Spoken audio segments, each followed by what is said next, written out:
રાજકોટ જિલ્લાના ઉપલેટાની વાત કરવામાં આવે તો ઉપલેટામાં પરંપરાગત રીતે હોળી પ્રગટાવી પૂજા અર્ચના કરવામાં આવે છે. ફાગણ સુદ પૂનમની સંધ્યાએ ઉપલેટામાં હોળી રસિકોમાં થનગનાટ જોવા મળ્યો હતો અને ધાર્મિક રીતે જોવા જઈએ તો હિરણ્યકશ્યપુ નામનો એક રાક્ષસ હતો. તેને પ્રહલાદ નામના એક પુત્ર હતો. તે ભક્તિ કરે તે રાક્ષસને ગમતું ન હતું. તેને હોલિકા નામની બહેનને તેના પુત્રને સજા કરવા માટે કહ્યું અને હોલિકાએ કહ્યું ત્યારે હોલિકાને અમર ચુંદડી હતી અને તે ચુંદડી પહેરીને આગમાં પ્રહલાદને ખોળામાં લઈને બેસી ગઈ. પવનના લીધે ચુંદડી હોલિકા પરથી ઉડી અને પ્રહલાદ પર પડી. હોલિકા બળી ગઈ અને પ્રહલાદ બચી ગયો. ત્યારથી આ તહેવાર ઉજવવામાં આવે છે. ત્યારે લોકો દ્વારા હોળીમાં ઘણી ધાણી, ખજૂર, મમરા, શ્રીફળ જેવી આહુતિઓ આપવામાં આવે છે અને પૂરી શ્રદ્ધાપૂર્વક ભક્તિથી પરંપરાગત રીતે હોળીની પ્રદક્ષિણા કરવામાં આવે છે. ત્યારે ઉપલેટાના અનેક વિસ્તારોમાં હોળી પ્રગટાવવામાં આવી હતી અને દરેક લોકો દ્વારા ઉત્સવને ભક્તિભાવથી ઉજવવામાં આવ્યો હતો. નમસ્કાર, મારું નામ બુમતરેડિયા ભાવિનભાઈ છે.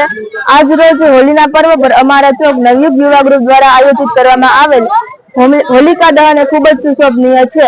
ખરેખર તો હોળીનો તહેવાર એ આપણે ગુસ્સો, આપણે ક્રોધ તથા બીજા પ્રત્યેની ખરાબ લાગણીને હોમી દેવાનો તહેવાર છે.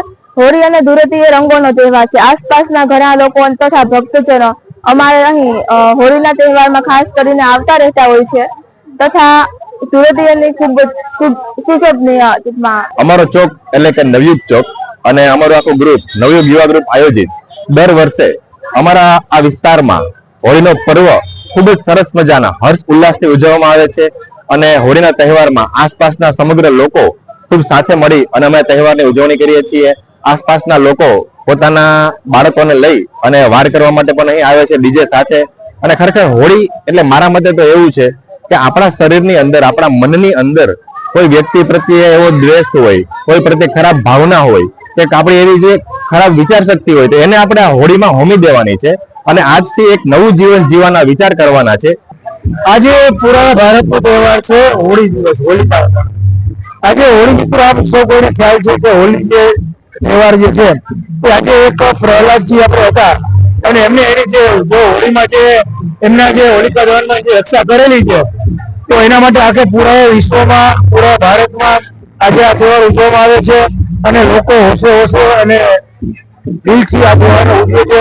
આ આમાં લોકો સાર કેવો નથી છે. સરફરાઝ કોડી સાથે bureau report, today Gujarati news.